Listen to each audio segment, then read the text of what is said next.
All right, it's 2:02. I think we can get started. So, hello everyone. Good afternoon and good evening to the speaker. Welcome to Ask Seminar Series. I'm Cheng, the seminar coordinator. Together with me is Miss Kathy Medney. Kathy and I will be today's moderator. And today, our director, Alan Williams, and our associate director, Prof Ferrero, also join us. And I think Prof will be introducing the speaker. Just so you know that the seminar series is being recorded, and the video will be later published on our YouTube channel. So feel free to check it out. And after the speaker's presentation, we'll come to the Q&A session. Please feel free to bring up any questions. You can do so by mute yourself and speak out, or you can chat us questions, and we will read it out. And before we get started, I will need our Associate Director, Ralph, to introduce the speaker. Ralph, please go ahead. Yeah, thanks, John. Yeah, it's our pleasure to have Professor Yafang Cheng give our seminar today. She's the head of the Minerva Independent Research Group at the Max Planck Institute, and also a guest professor at the University of Science and Technology in China.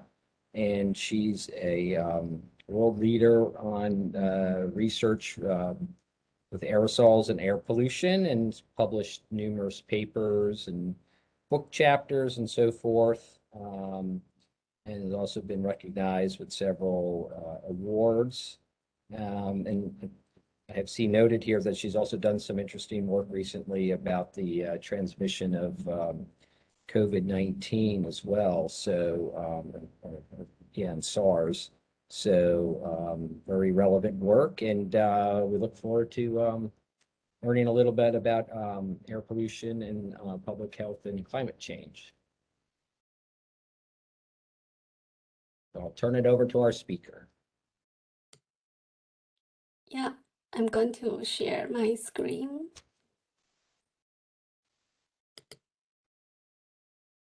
Can you see my screen? Yes, looks great. Yes, thank you. Thank you, Ralph. Thanks to John for the very kind introduction. And many thanks also to Professor Zhenqing Li for this great opportunity. And I'm very glad to be here today to share with you our work about try to understanding the aerosols in the atmosphere of the Earth system. So take a deep breath. Even if the air looks clear, it is nearly certain that you will inhale tens of millions of solid particles or liquid droplets, and these ubiquitous specks of matter suspended in the air are known as aerosols. Atmospheric aerosols are originated from both natural and anthropogenic processes, such as dust, sea salt, volcanic eruptions, and all kinds of burnings and combustions. They are everywhere, drifting in the Earth's atmosphere from the stratosphere to the surface. Aerosols in the atmosphere range in size from a few nanometers, less than the smallest virus that we know, and to several tens of micrometers, about the diameter of human hair. Despite their very small size, they have major impact on our climate and our health. Every one of us breathes about 11,000 liters air per day. So it is inevitable that particular matter suspended in the air is highly relevant for human health. Together with other pollutants, it has been ranked as the top 5 leading health risks worldwide and showed strong influence on mortality over a vast area of the continent. Aerosols also have important climate effects. Through interactions with incoming solar radiation, they can cooling or heating the atmosphere. They also modify clouds. It is the interaction with those tiny, small aerosol particles with sunlight that makes these things in Beijing look so different than the same one under the clear blue sky. Speak to aerosols climate effect. A clear example has been given by Paul and his colleague in the article, The Atmosphere After a Nuclear War, where they show how a thick smoke layer that will drastically reduce the amount of sunlight reaching the Earth's surface. This darkness would persist for many weeks, rendering any agricultural activities in the Northern Hemisphere virtually impossible. Globally, as you may compare the radiative forcing induced by aerosol and by the greenhouse gases, the forcing of aerosol is enormous, yet with large uncertainties. To some extent, the forcing of aerosols and cloud system may even control the response and sensitivity of climate to the change of CO2. So, to address the grand challenge of an actionable projection of future climate in the Anthropocene, it is important to understand, but not only understand, but also to model the origin, fate, and impact of atmospheric aerosols, from emission, transport, chemical reactions in the atmosphere, to haze, climate, and health effects, as well as biological effects on the natural resources. Only if we can understand and model the past and current, we can then predict the future.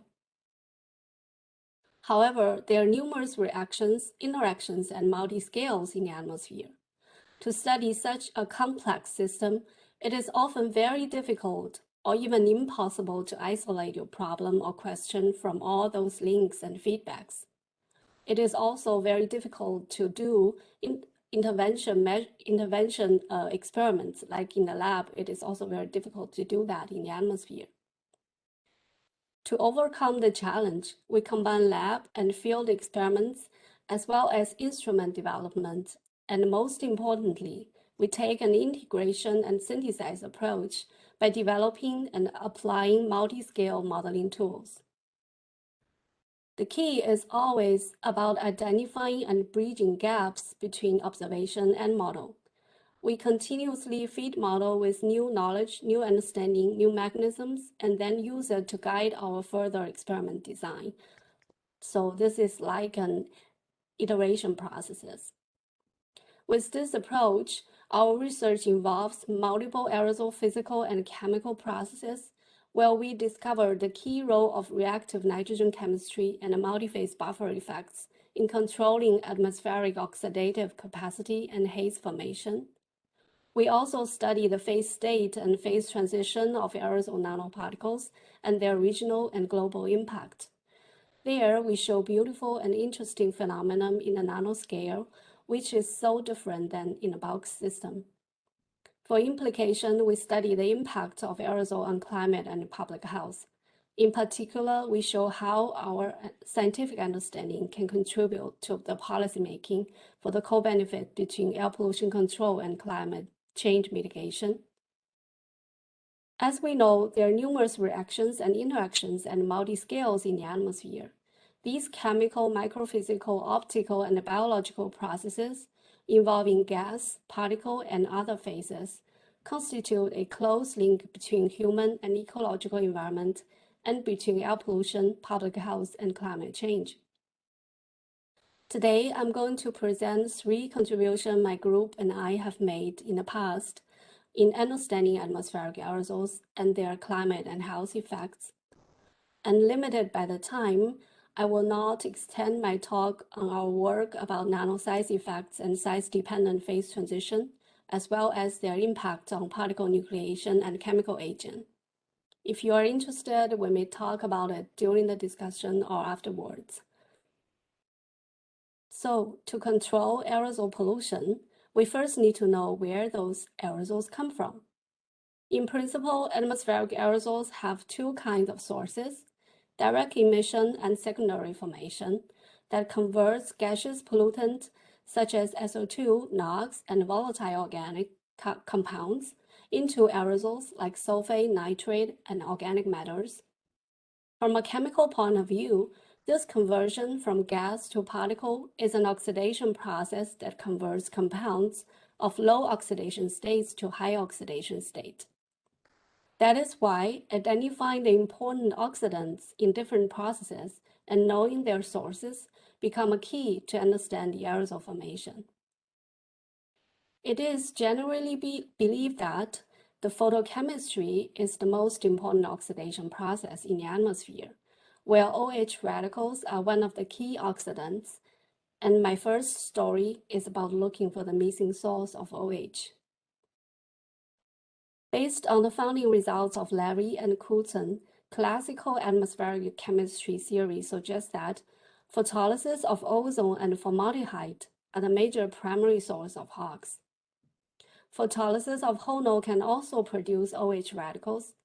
Later, Kleffman and us found that HONO can contribute up to another 50 to 200% primary OH during daytime.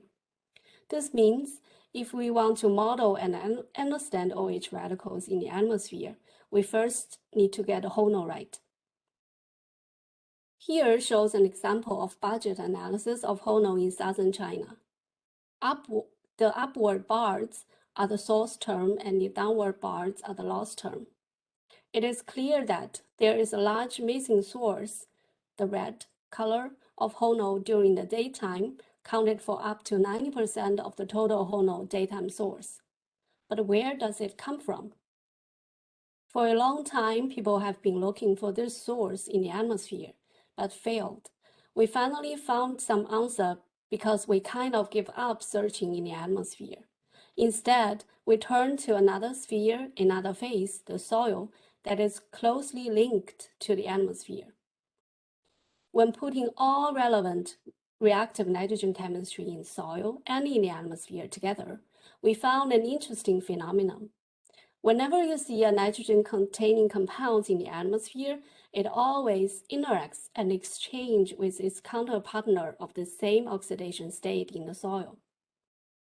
Except for the trivalent nitrogen pair of nitrite and HONO. We believe that there should also be an exchange process for HONO.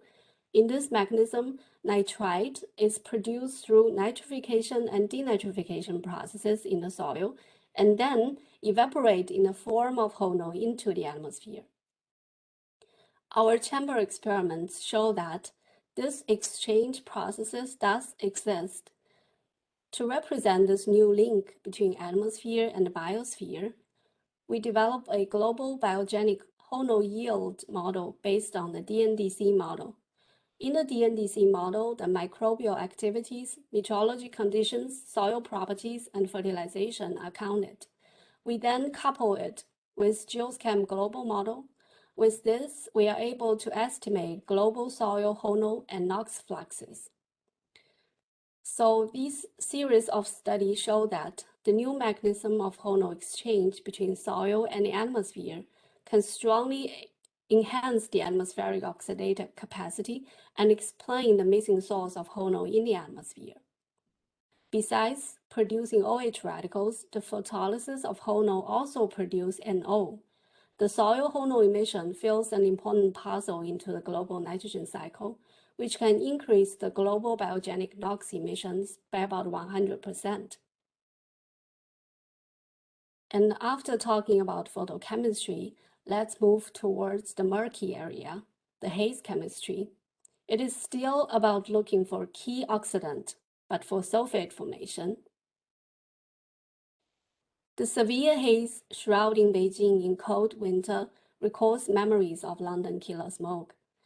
In December 2015, Beijing issued its first air quality red alert. It urges the need of effective control strategies. We can, of course, simply cut the primary emissions, but can we act beyond that? As we know, in China, the secondary aerosols can contribute up to 80% or more of the fine particulate matter. If we can block the secondary formation pathway through targeted emission control, it could be much more efficient.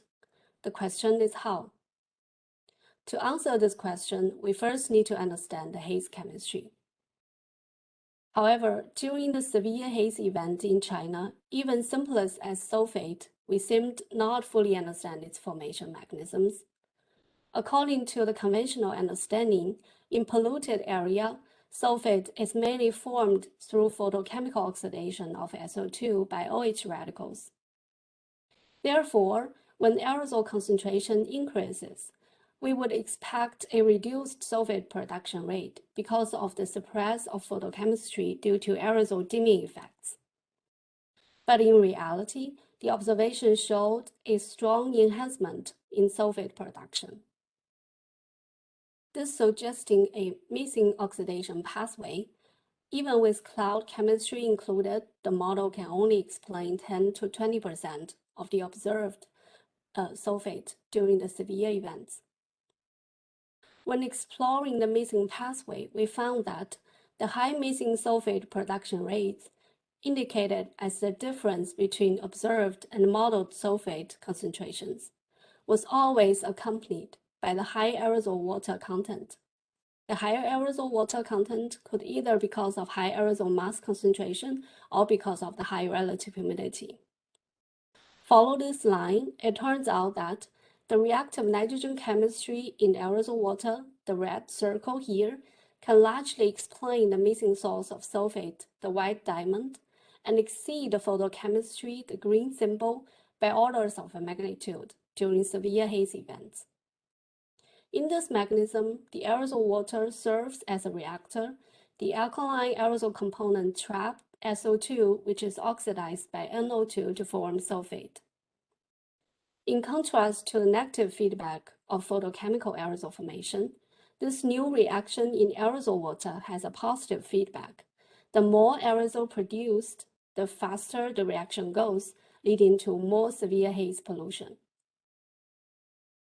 Coming back to the earlier question, can we benefit from knowing chemistry in aerosol pollution control? The answer is yes. We can block the oxidation pathway through targeted emission control. Since NO2 is not only an oxidant of sulfate, but also a precursor of nitrate, cutting NOx will reduce both sulfate and nitrate, which is more efficient and have a logical benefit. This series of studies quickly became hot and highly cited paper and attracted a lot of attention from the policymakers in China.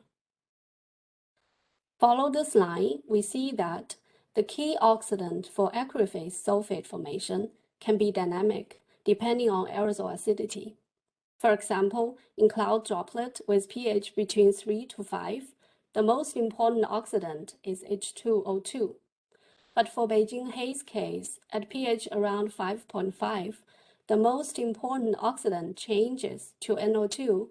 Also, if the aerosol acidity increases, the production rate of an O2 pathway will decrease drastically. One may also question whether the O2 pathway can be maintained with fast production of proton in this reaction. That is, will the reaction be shut down quickly due to fast acidification? This question pushes us to further explore the mechanisms that control aerosol pH in the atmosphere. We first performed model simulations to test the response of atmospheric systems to acid addition. Interestingly, unlike the sodium sulfate solution, the black dashed line here, the investigated atmospheric aerosol system representing conditions in the northern China plain, North India, Western Europe, and the southeastern United States. They all show a rather weak response, suggesting strong buffering effects, but buffered at distinct pH levels. How and why it is buffered, especially what are the buffer agents? According to classic buffer theory for solution, each buffer agent has a characteristic buffer pH, that is the pKa. Ka is the acid dissociation coefficient.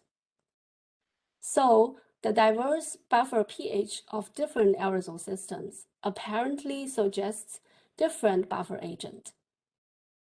To check this, we calculated the buffer capacity for individual potential agents like ammonium, ammonia, bisulfate, sulfate, nitrous acid and nitrate, and so on. Here, the buffer capacity is still defined as the amount of acid required to change the aerosol pH by 1 unit. The results are surprising. On one hand, the aerosol pH is indeed close to the buffer pH of the buffer agent. But the almost 4-unit different pH between the southeastern US and northern China plain points to the same agent, ammonium ammonia. This means one buffer agent can have multiple buffer pH in a multi-phase buffer system, which is different from our understanding of solution system. To explore what drives this difference, we derived an analytical expression of the buffer capacity and peak buffer pH for multi-phase buffer system. Here, the pKa is replaced by pKa star, which is not only a function of Ka, but also depend on aerosol water content, AWC here, and temperature, T, as shown in this plot. When aerosol water content approach infinity, the pKa star of a multi-phase buffer system converge to pKa of a solution system. Globally, over 70% of the urban populated area are buffered by ammonium ammonia agent. In the buffered region, the variability of aerosol pH is mainly controlled by the difference of aerosol water content, while the difference in aerosol chemical composition play only a minor role. However, in the non-buffered region, it is the opposite. Our results give another example of the buffer mechanism in your system, and it highlights the pervasive human influence on ammonia emission in shaping the chemical environment of the atmosphere. For the climate impact of atmospheric aerosols, we study aerosol, radiation, and cloud interactions.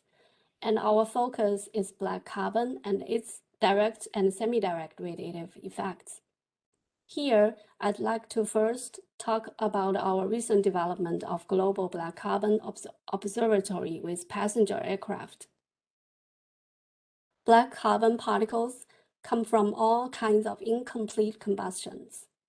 Why we call it climate dark forcing? Because unlike other aerosol compositions, black carbon can strongly absorb the incoming solar radiation and work the same direction as CO2 to warm the atmosphere and climate. And its warming effect can be large, but with great uncertainties. As we know, the light absorption efficiency of black carbon increases significantly with increasing altitude. Imagine that you have a black carbon particle sitting at the surface. It absorbs the sunlight for one time. When you pull it up above the clouds, because of scattering of the clouds, it can absorb sunlight multiple times. And it has been estimated that the radiative forcing of black carbon above 5 km accounts 50% of its total forcing, although the concentration at high altitude is order of magnitude lower than at the surface. So the tiny mass of black carbon up there really matters. But the current model often cannot get black carbon vertical distribution right, especially at high altitude. The second uncertainty is from the mixing state, because after chemical aging, the mixing of black carbon with other chemical compounds can strongly enhance black carbon's light absorption due to lensing effects. To validate and improve models, we need observations. But how much do we know about black carbon at high altitude? Here, the map shows most of the aircraft BC measurements that are currently available at the upper troposphere and lowermost stratosphere. In total, about 100 flight hours, leaving large area of the globe blank and unknown. The new atom data may add up a few trajectories here. Since 2014, I have initiated and led the Caribbean SP2 project, in which we perform single particle measurements of black carbon on board Lufthansa passenger aircraft. And adding to this map, we have obtained over 1,000 flight hours of data, fills the gap and covers vast area of the continent and over the Atlantic. With these data, we found frequent intrusion and widespread of biomass burning plumes over the Atlantic. Here is an example compared to a few nanogram per cubic meter black carbon, BC, the background level. Its concentration in biomass burning plume can reach up to 700 nanogram per cubic meter, and in a recent flight, it even goes to 2 microgram per cubic meters. and the plume stretches over 1,000 kilometers. We also find fast aging of black carbon at high altitude, and almost all of them are thickly coated in the lowermost stratosphere. Combined with geoscan model and radiative transfer modeling, we show strong impact of wildfires on the abundance and fast aging of black carbon in the lowermost stratosphere, inducing strong local heating and thus influencing the climate. When looking at aerosol-cloud interactions, we see that aerosols modify clouds in many different ways. It can act as cloud condensation nuclei and ice nuclei, which increase cloud droplet number, decrease droplet size, and increase cloud lifetime, cloud height, liquid water content, and may induce stronger precipitation later. What also important is the interaction with radiation from both aerosols and cloud.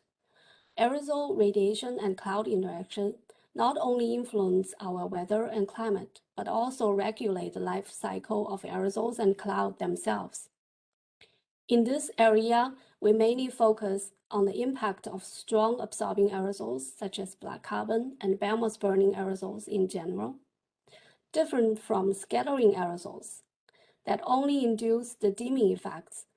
Absorbing aerosols, such as black carbon, also strongly absorb the incoming solar radiation, and therefore they can dim the surface, but at the same time warm the atmosphere. This will lead to cloud evaporation and burn off and reduce cloud lifetime, and also tends to cause temperature inversion, stabilize the boundary layer, and leads to stratification. These effects are expected to influence the cloud formation as well. The question is even how much it plays out compared to the aerosol-cloud interaction. Our recent study revealed that with increasing aerosol loading, the effect of aerosol-cloud interaction, the ACI, the blue color here, tends to saturate in modified precipitation rate and occurrency for the convective clouds and precipitation over the Amazon. And there is a regime transition of relative importance from ACI to aerosol radiation interaction ARI, the red color. For example, when the aerosol optical depth is greater than 0.5, the importance of ARI catches up and exceeds ACI in modifying precipitation rate in the left panel. For precipitation occurrency in the right panel, the transition AOD decreases to about 0.35. And we found that the black carbon aerosol and its light absorption play a key role in regulating their relative importance. When thinking about the influence of aerosol on cloud and precipitation, we should keep in mind that it is not just aerosol radiation cloud interactions. It is also part of the water cycle of your system. This means one should also consider where does the water vapor that forms the cloud comes from. Previous studies have shown that biomass burning aerosols reduce the local water vapor flux from the ground due to the strong dimming effects and further reduce the local cloud formation over land, such as Amazon basin and Africa. Combined with satellite and in-situ observations, as well as volcano modeling, we however show that the Asian monsoon can amplify the semi-direct effects of biomass burning aerosols and enhance low cloud formation over land. The coupling of above cloud heating, surface dimming, and sustained moisture by the winter monsoon strongly enhance the low cloud formation over the densely populated regions in Southeast Asia. And at last, I'd like to talk a little bit about our aerosol health effect. So it's about our recent work on understanding and preventing airborne transmission of COVID-19.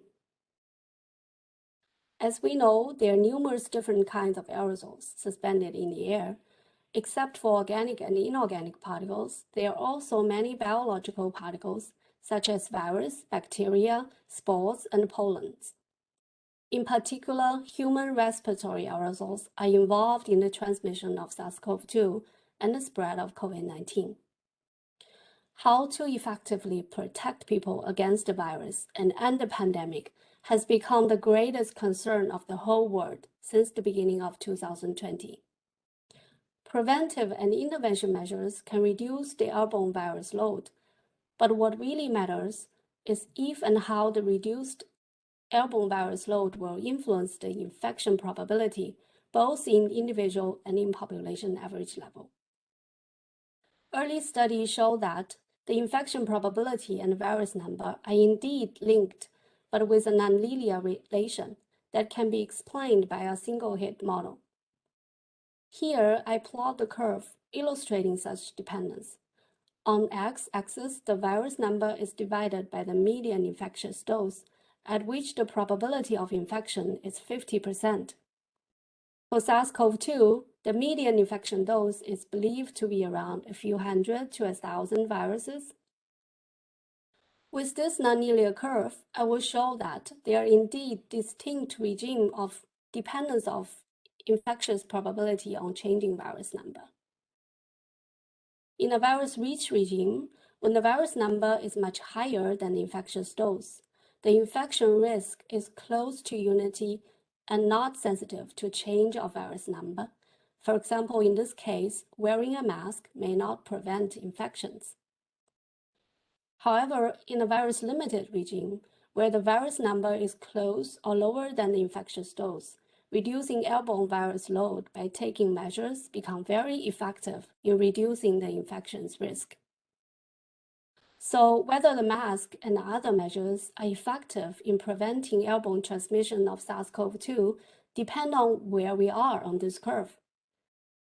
Here is an example how respiratory particles are emitted through activities like coughing and sneezing. Guess how many particles are there? 100? 1,000? It is much more. According to our estimation, on average, there are about 3 million particles emitted by a patient in 30 minutes.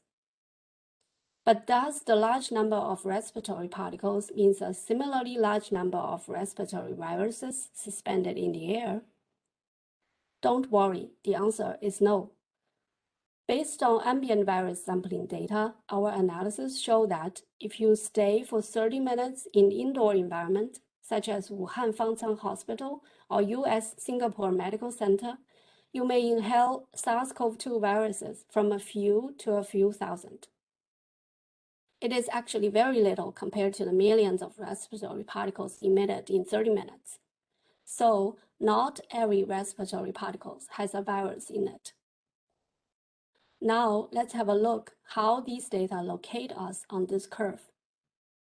Here, the left panel is with a low infectious dose of 100 virus, and the right panel is with a higher dose of 1,000. We can see that most data falls in the virus-limited regime in both cases, where taking measures like wearing masks can effectively help reducing the infection's probability. Although these data represent nicely individual examples, to contain a pandemic, we need a bigger picture. That is, on a population average level, what is the representative virus regime of COVID-19? For a population, the large variability of individual cases will change the shape of this curve. There are many factors that may lead to variabilities, such as the fraction of positive cases, and the frequency of sneezing and coughing, how many and how long the contacts are, and so on. Among different factors, we find that the variability of virus load in respiratory fluid is the most important driver. Here is an example of virus load distribution from 4,000 COVID-positive samples. It shows that the virus load from individuals can vary by 6 to 8 orders of magnitude. To approximate a population, we build on the infections curve for a single case and assume the virus number as log-normally distributed with the width sigma in a range of about 1 to 2, according to the distribution of viral load in the last slides. After considering the variability of broad distribution of virus load, let's have a look how the infectious risk curve looks on the population average level. The black line here is the original curve. The red and yellow line represent the population average infection probability with different degree of individual variabilities. We can see that a broader virus load distribution with larger sigma will lead to a higher average infection risk and a reduced sensitivity of infection risk to change of virus number. And less sensitivity means a reduced efficacy of preventive and intervention measures.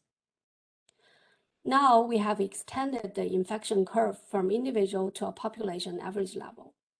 To locate the virus regime for COVID-19 on the new curve, we need to know the population average infection risk for the SARS-CoV-2. This may sound like a mission impossible because the available data on the left panel surely are far from enough to represent the whole population and the numerous different conditions and environments. So instead of trying to collect more virus samples and measurement data, we adopted an alternative approach using the epidemiological data to estimate the population average infection risk. As we know, the basic reproduction number for SARS-CoV-2 is about 2 to 4, which can be related to a basic population average infection probability through this equation. With the average duration of infection about 10 days and average contact about 10 to 25 per day, we obtain the population average infection risk per contact in a range of about 0.8 to 4%, as marked by the shaded area here. This relatively low infection risk indicates a prevalence of virus-limited conditions, where taking measures to reduce virus number would be very effective. In the end, I'd like to extend a bit on what this virus-limited condition means for wearing masks in fighting COVID-19. Here, I give an example of surgical mask for source control, the red line, wearer protection, yellow, and universal masking, blue. An interesting feature here is that even for the same mask with the same filtration rate, its effectiveness increases with decreasing virus abundance. This is very important because it implies synergetic effects of combining masks with other preventive and intervention measures that helps to reduce airborne virus concentrations. The more measures that we are using, the more effective each measure will be in containing the virus transmission. And we can see that for the ancestor strain with R0 of about 3, the universal masking of both surgical and FFP2 masks will very effectively in reducing the infection risk. For Delta and other variants with higher transmissibility of R0 about 5, for example, the efficacy of surgical mask is reduced a little, but the FFP2 masks are still extremely effective. So with this, I'd like to close my talk, and I would like to thank my group members, collaborators, funding resources, and my family. And thank you. I'm happy to take questions. Thank you. Thank you, Professor. If anyone has any questions, you can go ahead and unmute yourself and ask them. If you don't have a microphone, you could just type it in the chat and I will read it out loud. You hear me? Yes. Okay. Yes. Hi, Yafang. Really impressed by your such a wide variety of studies, and really can't imagine the study ranging from a virus to global climate. It's a really big scale change for your studies. And I wonder, the data collection is very crucial for all of the studies. You talk about airborne collection of black carbon from aviation, from Lufthansa airplane. And also you talk about the health effects on virus stuff. I just wonder, how did you manage to get this data? For example, many of us want to get data from airlines, but it's a so complicated process and a lot of regulations preventing doing this. How did you overcome that problem? And also, likewise, for health-related studies, the data is even more difficult to get from hospital, from like other sources. I just wonder, how did you make it happen? Yes, thank you, Professor Lee. And I think at Max Planck, I think our study is mainly like curiosity driven. So I think I feel I'm very lucky to have my research here. And for the Lufthansa, it's actually based on already existed Caribbean project.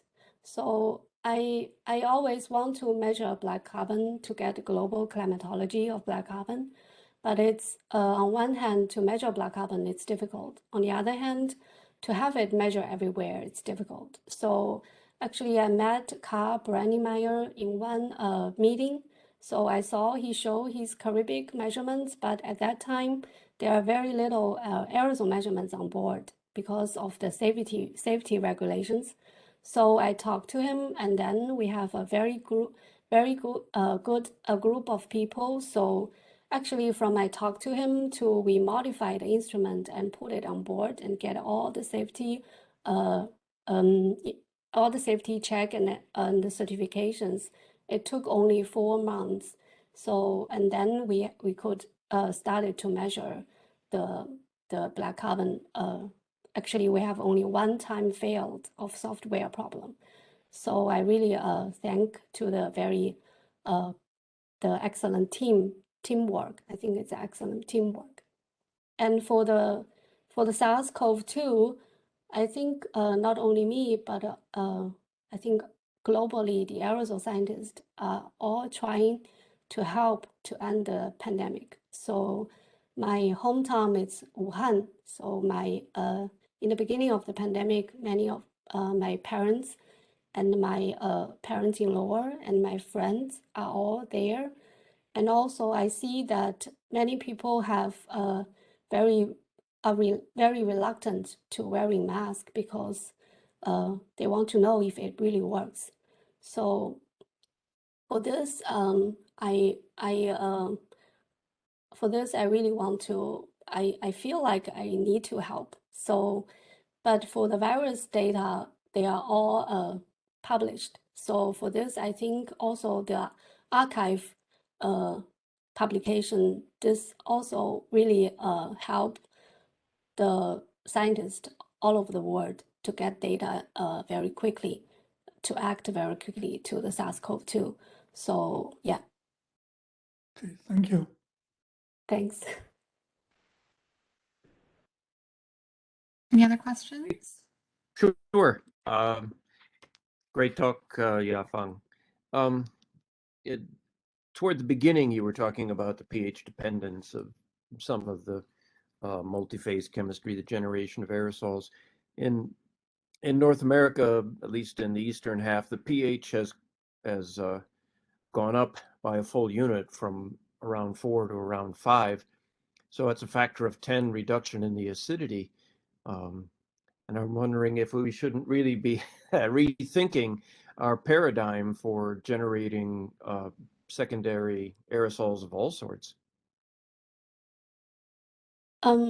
Yeah, I think thanks Russ for the question. And I think for the aerosol pH, our finding is that if you have a very low mass of the aerosol, you tend to have low pH. So you tend to have more acidic like aerosols if you are in the ammonium buffered regions.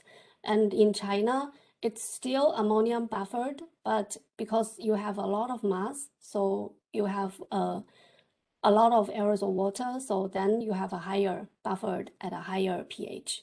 And for the United States, I think not only the ammonia buffer we think is one of the most important factor influence the aerosol pH, but the crustal compositions like dust also can contribute to increase the aerosol pH. So I think this is a very interesting area. So it really depends on where you are. Mm-hmm. But our study shows that a large portion of the area over the land are buffered by the ammonia agent. Mm-hmm. Yeah, I'm sure that's true. The amount of ammonia in the atmosphere over the U.S. has gone up substantially as the sulfate and nitrate have fallen off. It's the principal contributor to nitrogen in the bay now, and not likely to be improved in the near future. So, in the Yes. West, you're right, mineral dust is a big deal, but around here, there's almost no mineral dust. The soils are always wet in the eastern U.S., at least in the Mid-Atlantic. Yeah, So and ammonia is a also big deal. in the southeast United States, we have already checked that the organic buffer agent does not play a really big role. But for example, in somewhere, if you have mainly just organic aerosols, so there, for example, in Amazon also, or I don't know in the East US, what is the situation, but I think if you have only many organic aerosols, one should also consider the organic buffer agent.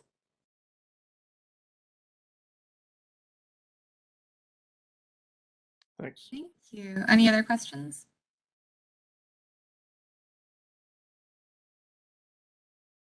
It's good to know that wearing a mask works. I wonder, is there any difference between different masks, such as between a N95 and a washable, reusable one, and it's more cheaper? Yes, as I showed, yes, here it shows the difference between the surgical mask and the N95. So if you have just a cloth mask, I think the efficiency will be reduced, but it will still be very efficient to reduce the large droplets. So I think it's always better, as we know already that we are in a virus limited regime. So whenever you take a measure, you will reduce your risk. And the more measure you take, the more risk you will reduce. So yeah, and also I think it's very important, as you already see here, to have the universal masking.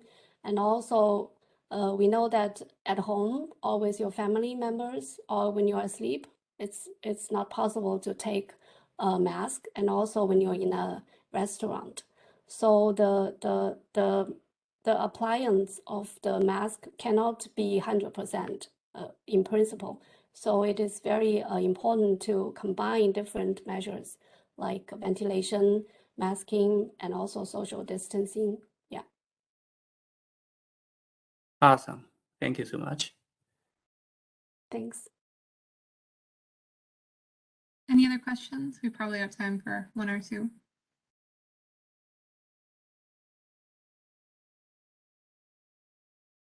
Okay, well, unless someone interrupts me, I think there are no more questions. So thank you so much to Professor Cheng for joining us today. This was a great talk, and thank you for everybody else for showing up and listening to it. I hope you all join us next week. We have another seminar on Monday, 2 o'clock, same time. Thank you, everybody. Have a good day. Thank you. Bye. Bye-bye. Thank you, Professor. We will send you the video recording once we got it. Thank you so much. Thank you. Bye. Bye-bye. Bye.